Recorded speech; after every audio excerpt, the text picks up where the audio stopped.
иднина ќе следат многу поголеми понижувања. Ние треба да се откажеме од нашата историја, а народ кој нема историја нема корен.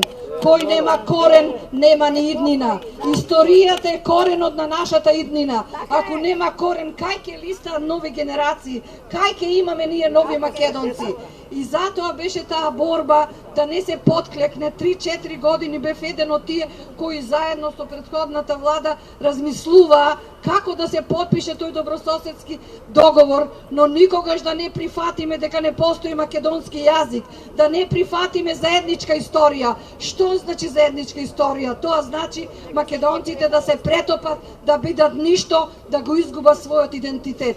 Заедно со губењето на идентитетот следи губењето на унитарноста на државата преку наводниот закон за двојазичност. Не се работи за двојазичност. Затоа што јас мислам дека на не еден албанец во држава Немој Гајлево Берово дали ќе се зборува албански јазик и дали некој ќе плаќа 5000 евра казна. Суштината е втор конститутивен народ, правење на трета држава на Балканот и федерализација на Македонија. Тоа е тој закон што за жал го гласат македонци кои гласат против својата држава и против постоењето на Република Македонија. Името сме тоа сите ние. Без име ќе бидеме сенки, ќе бидеме ништо. Затоа е борбата да си го сочуваме името, да ја сочуваме унитарноста на државата и да ја сочуваме историјата. Сето тоа сме ние, нашиот образ, нашиот идентитет.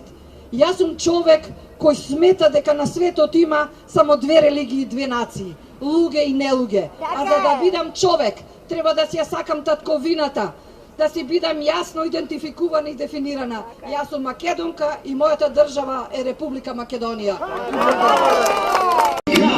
И тук пукна, лице брата, тој го пукна, и во ноќта црна замина.